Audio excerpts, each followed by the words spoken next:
Hey everyone, Kerry Knoll here, and thanks so much for joining me today for day number 4 of my SaaS journey to $1 million valuation.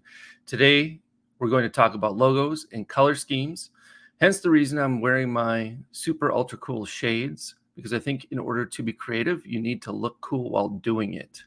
So I'm going to wear these, and maybe they'll just catch on. I'll just keep on wearing them. Who knows? But that's why I'm wearing them. I just felt like this is one of those subjects that we just need to be extremely cool about. All right, so let's look into it and let's deep dive into what I'm doing. All right, day number 4, logo and color scheme. So we're going to cover real quick, what is a logo? Of course, you already know the answer to this, but we're still going to talk about it anyway. Why do you need a logo? You also know the answer to this, but we're still going to dive into it and explain why. Then we're going to talk about different types of logos. You may not know anything about this, and hopefully this will help you get a full understanding of what the different types of logos really are. And then we're going to talk about how to design a logo. We're going to talk a little bit how to choose a color scheme. And then we're going to talk about how I came up with the Marketing Engine's AI logo and color scheme that you see so prominently up in the right-hand corner of each and every one of my slides. So first and foremost, what is a logo? By definition, a logo is a brand design that functions as a symbol for a particular business, representing the essence of its purpose and personality. Whew, sounds like a mouthful, right? Secondly, just like the Nike swoosh or McDonald's golden arches, your logo will become the face of your brand, acting as an identifying factor that audiences will recognize over time and ultimately associate with trust in your product or services. So why do you need a logo? So what a logo actually does for your business.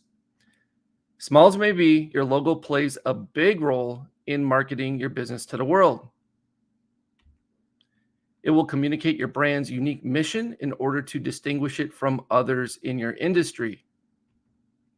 Your logo makes this possible by acting as a visual mark or reference for new and potential customers. All right. And it creates a connection with audiences that will lead to engagement, loyalty, and growth. So different types of logos, right? Let's look at some of the different types of logos that you can choose from. This is courtesy of Wix.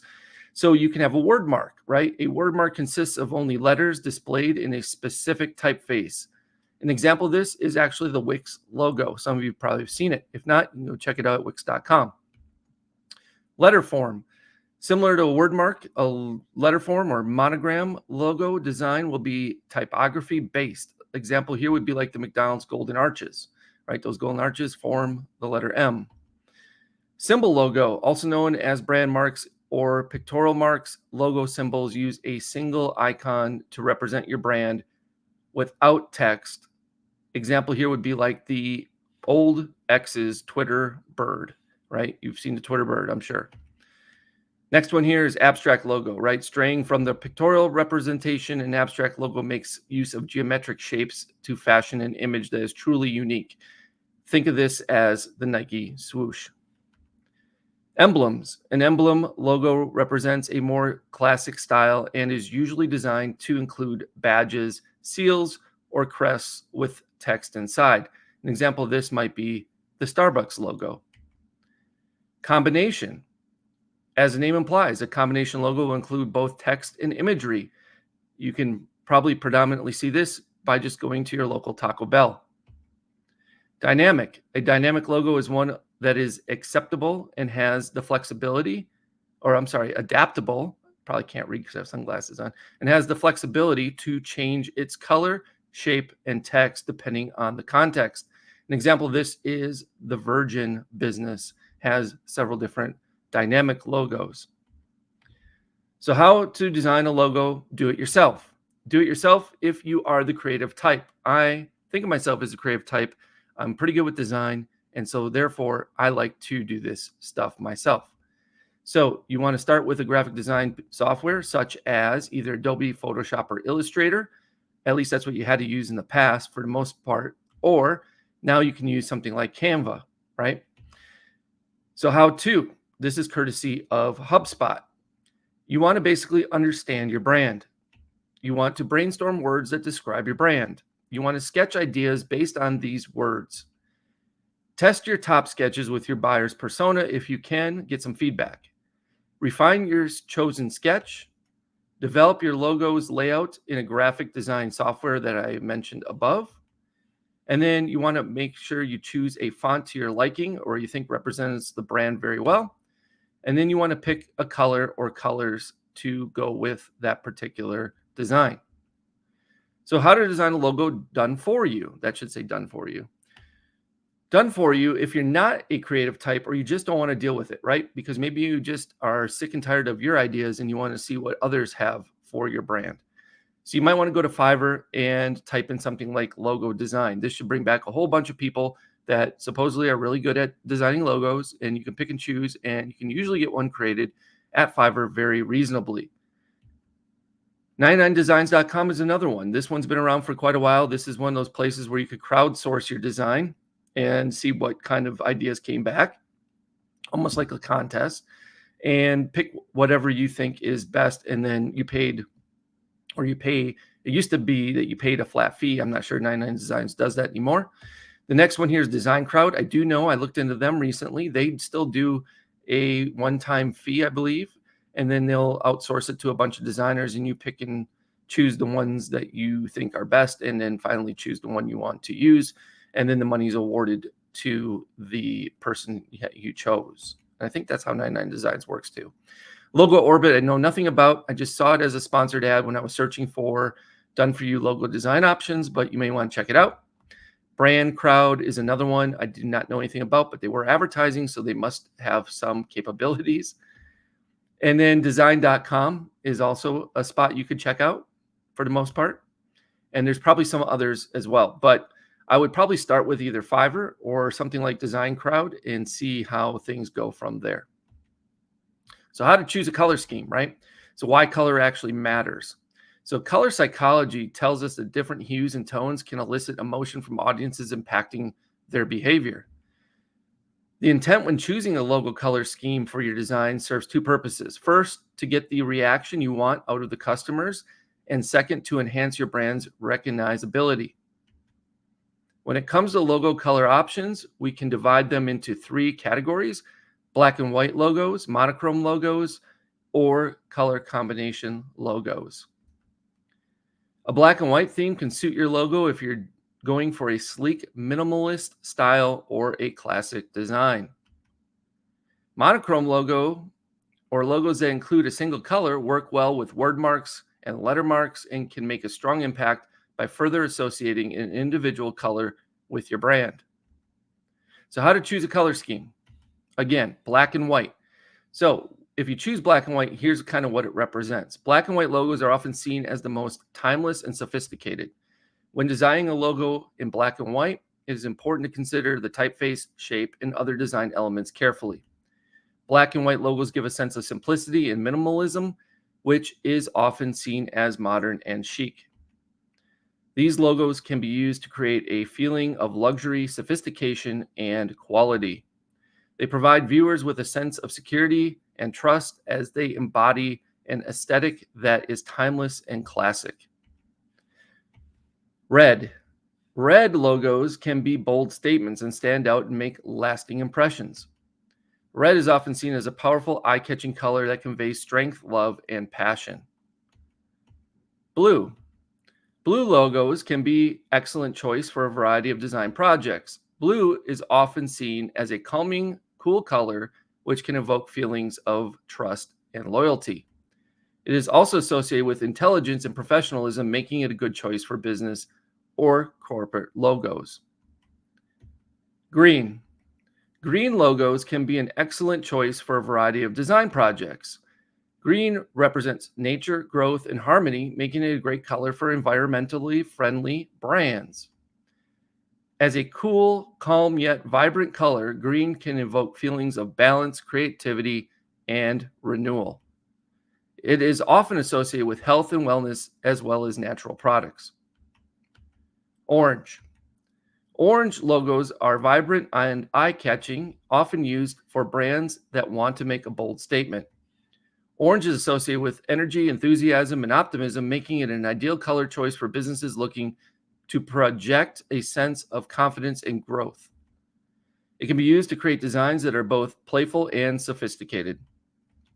Pink. Pink logos can be an excellent choice for a variety of design projects. Pink is often seen as playful, lighthearted color that conveys warmth, femininity, and romance. It is also associated with youthfulness, creativity, and energy. Pink logos can be used to create designs that are both modern and inviting. Gray, last but not least, so stay with me. Gray logos are popular choice by designs that seek to convey a feeling of sophistication, modernity, and professionalism. With its neutral tone, gray is seen as a timeless color that can be used to create designs that are both classic and contemporary. Gray logos are versatile and can be used to depict many different messages. Gray logos can be used to create a feeling of elegance and luxury, or a sense of minimalism and modernity, however you say that.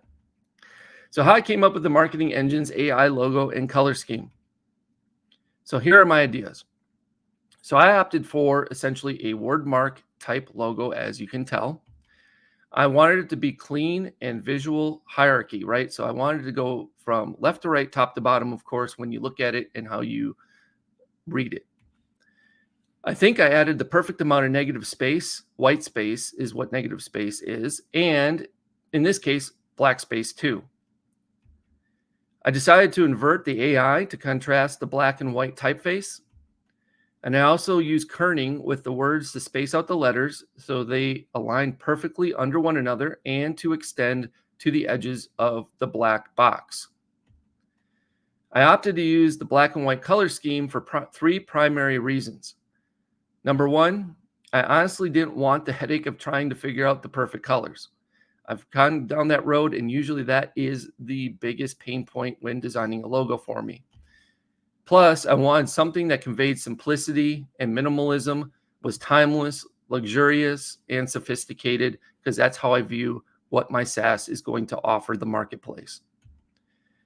And I really wanted to send the message that this is either the perfect fit for you or it isn't. There is no in between. Hence the colors black and white, right? It's not gray. There is no gray area here. This is either you're in or you're out. You either love what Marketing Engine's AI has to offer, you can see the value behind it and all it's worth to you, or you don't. Simple as that. So I hope this helped educate you a little bit about logos and color schemes. And I know some of it in the beginning was a little bit redundant for the most part, as it's pretty obvious what logos are, why you need them, and what they can do for your business. But just in case, I wanted to make it explicitly clear as to how powerful and how important logos can be while doing it as cool as possible. And I hope you understand now a little more about how I came up with my own logo and color scheme for Marketing Engine's AI, all the reasons that I went into thinking this through and how I came up with it. And I hope you can take away from this and do something similar in your own business, or if you still decide to go forward with starting your own SaaS, like me, you can do that as well. So the SaaS journey to $1 million valuation. So day number one was getting started. That was 4 days ago now, Monday. Day number two, the UVP and tagline. We did that on Tuesday. Day number three, which was yesterday, we went through naming your business and picking a domain name. Today was logo design and color scheme. Tomorrow, day number 5, is we're going to talk deeply into the wait list setup and the survey I have on the other side of that. Day number 6, which should be on Monday, I believe it'll be Monday the 29th, will be sales copy. The 30th, on day number 7, we should be doing objection handling. On the 31st, that'll be Wednesday. The 31st, it'll be day number 8, affiliate program. We'll go into that. Day number 9 will be February 1st, Thursday, February 1st. We'll talk about content marketing. And then Friday, February 2nd is still to be announced. I'm not exactly sure what we'll be doing. And all the days after that, all the way up through the launch of this on February 24th, 2024. So all those dates will be filled in with some kind of productive stuff that I need to be doing within Marketing Engine's AI to get it ready to launch. and hopefully you'll continue along this journey with me. And again, if you're interested in starting your own SaaS, feel free to hop on over. I gave yesterday the link and the day before the link, and the link here now is more simplified. So if you want to get started, go to marketingengesai.com/SaaS pro trial. And you can get started today and follow along on this journey. Again, I invite you to come along. We'll have a lot of fun. You'll be able to look over my shoulder. You'll be able to ask questions if you want to be a co-host or get on the calls with me and talk through what you're working on and have me give you some feedback and input. I'd be more than happy to do that. If you're interested in starting a different SaaS, hopefully some of what I'm teaching and what I'm going through day in and day out within my own SaaS will be helpful to you to help you launch your own business as well. So again, if you're interested in following along and making sure you don't miss a beat on this journey, you can go to marketingengesai.com marketingengesai.com. That will get you directly to the wait list where you can hop in, and I should be sending emails daily to you, reminding you of these live streams and hopefully giving you some feedback and information about what's happening in my SaaS. So here's the link. I'm going to pop it into the chat real quick for you, just in case you need it for starting your own SaaS. And then I will also pop in the chat link here. I'm just going to copy and paste it, make it super easy for me. So I'm going to drop in the SaaS trial link first for high level in case you want to get into that, get started with it. If not, then no big deal. But I thought I'd share that with you. And then I'm also sharing you the link to get on the wait list, which is scrolling across the bottom. So you can follow my journey and look over my shoulder live as I start a brand new SaaS business from scratch to hopefully a $1 million valuation at some point down the road. But we'll see how that goes. So again, I appreciate each and every one of you for showing up as always. I've had a blast doing this so far. Hope you're getting something out of it too. Let me know. Give me some feedback in the comments. Like it, share it, pass it along to others. Let people know what I'm doing. Hopefully we can gain a much larger audience by the time this is all said and done. And again, I hope you'll join me again tomorrow. I appreciate that. It would be awesome to see you here again live with me. All right. I hope you have a great rest of your day, and we'll see you again tomorrow.